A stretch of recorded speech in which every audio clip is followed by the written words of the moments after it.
Voilà, en fait, la caméra fait des siennes et on va résoudre un problème.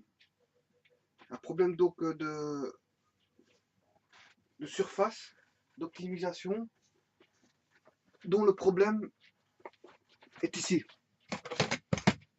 Voilà, je l'ai déjà résolu. Je l'ai déjà résolu parce qu'en fait j'avais fait une caméra. Il y avait un problème de son, et voilà.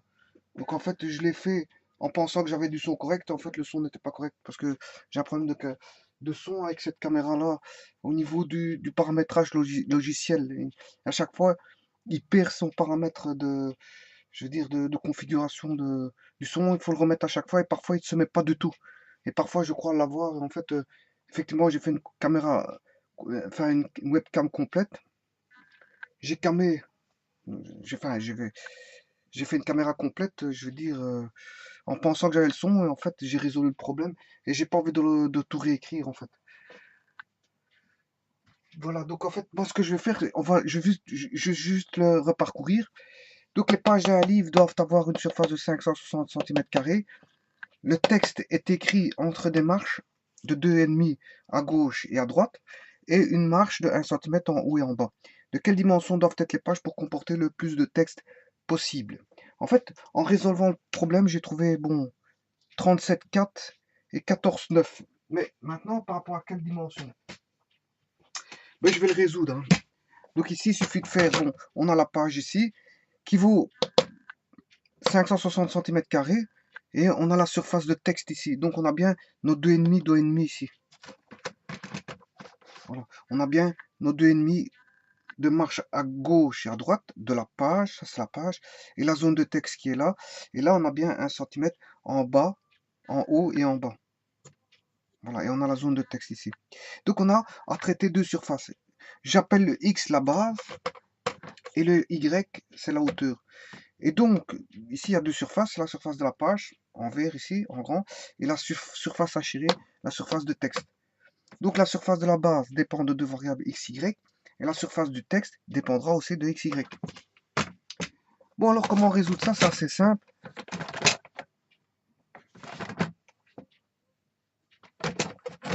Enfin, je vais écrire l'équation ici.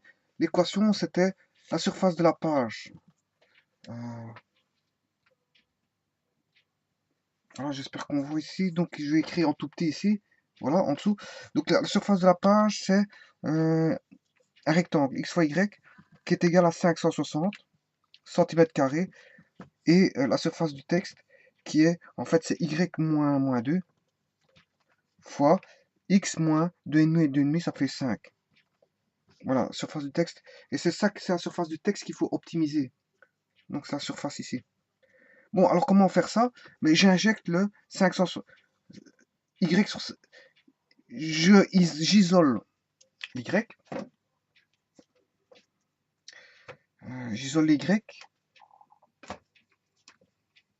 Je vais le faire ici, hein, parce que ça je l'avais effacé dans la vidéo précédente, enfin, qui a été ratée bien sûr, que j'ai dû recommencer, mais j'ai pas tout réécrit. Je ne réécris que l'équation ici.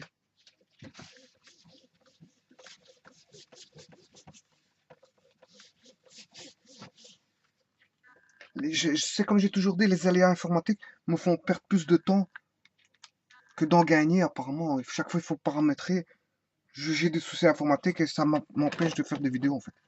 Énormément. Parce que bon, j'aurais pu déjà faire des vidéos. Et avec ces soucis informatiques, bon, ça me bloque. Dans mon, je veux dire, dans mes enchaînements. Donc ici on a y-2 fois x-5 est égal à surface de texte. Donc ici si je remplace y par 560 sur x, puisque xy égale 560, donc y égale 560 sur x, moins 2, le tout fois x moins 5. Qu'est-ce que j'ai comme équation? J'ai, si je distribue, enfin je vais tout mettre ici en x, ça fait 560 moins 2x, le tout fois x moins 5. Et ça c'est la surface donc du texte. Bien sûr qu'il dépend de x ici, hein, non plus de xy. Là il dépend de x, et là il dépend de xy. Voilà, donc si je distribue, ce qui fait 560x moins 2x carré moins 5 fois 60, 560, 2800, moins par moins, ça fait plus 10x. Le tout sur x. Et ça, c'est la surface en x de texte à optimiser. Voilà. Donc de deux équations, j'en fais plus qu'une. Donc j'avais deux équations à deux variables, j'en fais plus qu'une à une seule variable qui est x. Et là, je peux dériver par rapport à x.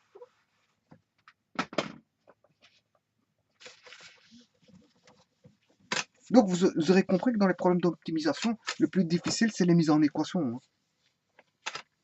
Le plus difficile, c'est les mises en équation, c'est rien d'autre. Une fois qu'on a la mise en équation, là, l'optimisation est toujours la même. On dérive, on va chercher... si on ne sait pas si c'est un maximum ou un minimum, qu'est-ce qu'on fait? On fait un tableau de signes. Ici, c'est pas le cas, parce que bon, c'est du second degré. Soit ça me donne un maximum ou un minimum. Donc, voilà. Et on voit tout de suite qu'ici, on a moins 2x carré. Enfin, ici, c'est pas du second degré, je m'excuse. C'est une fonction f sur une fonction g, donc c'est une étude de fonction. Enfin, bref. Mais ici, en dérivant, on va directement voir le maximum, l'optimum. Donc, moins 2x carré, 560 plus 10, 570x, moins 2800, le tout sur x. Voilà, et j'ai bien une fonction f sur g. Donc, j'ai bien une fonction du premier degré au dénominateur et une fonction du second degré au numérateur. Et ça, ce sont les études de fonctions qui permettent de, je veux dire, de voir. Mais ici, en dérivant, on va voir directement l'optimum. Et ça a été fait. Et bon, pour éviter d'écrire ça, ben voilà, je fais la dérivée égale à 0.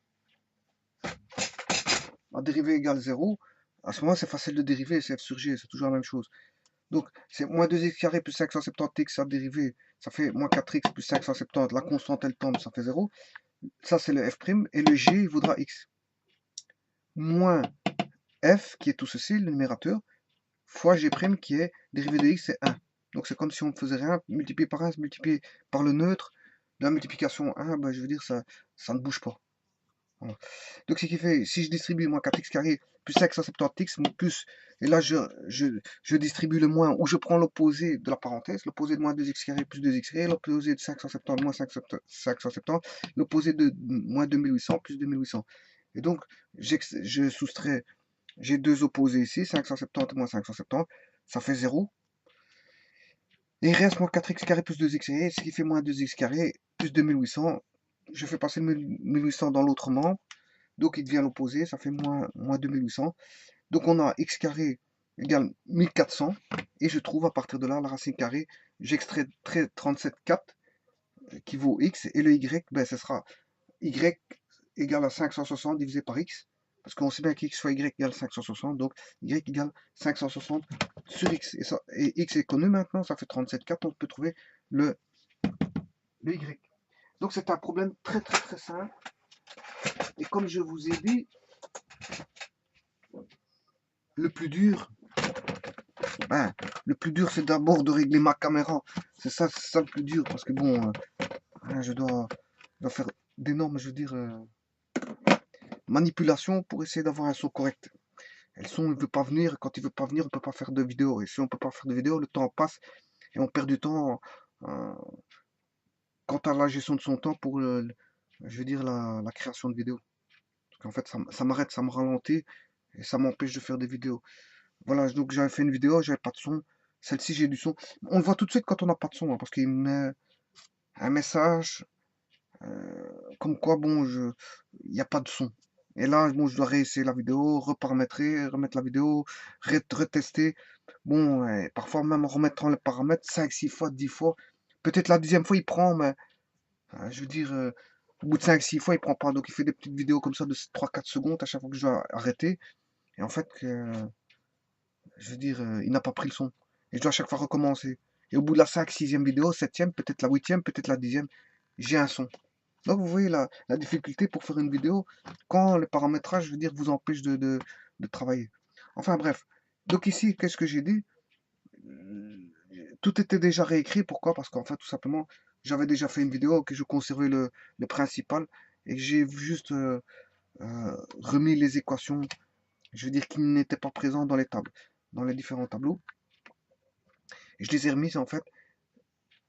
Mon, ré- mon résumé de tout ça, c'est de dire que, bon, j'ai un problème de son, ça c'est de un. Et second, c'est que le plus difficile dans tout ça, dans toutes les optimisations, c'est tout simplement de faire la mise en équation et que tout le restant, je dirais, est très facile, hein, parce que c'est des dérivés assez simples, hein, il faut égaler à zéro, c'est des équations assez simples, je veux dire, ce sont des dessins assez simples, tout est simple, il n'y a qu'une seule chose qui mérite, je veux dire, une très grande attention, c'est tout simplement la mise en équation, qui est le point de départ de tout. Si la mise en équation est mauvaise, tout est mauvais. Si la mise en équation est bonne, c'est un bon point de départ pour arriver, je veux dire, à la solution. Mais je veux dire, c'est pas encore suffisant parce qu'il suffit pas, il faut pas se tromper, je veux dire, dans le cours de son, de son traitement. Donc tout le traitement doit être, je veux dire, correct, de fond en comble, de la base, euh, du sommet à la base. euh, voilà. Donc c'était un problème très simple, c'était de configurer, je veux dire, les pages d'un livre pour avoir le texte, bon, avec un caractère, je veux dire, normalisé, je veux dire, euh, le plus optimisé possible par rapport à une surface de page donnée. Voilà, je vous remercie en espérant que la prochaine vidéo, je veux dire, le son se mette directement et que ça ne me fasse pas perdre mon temps. Merci.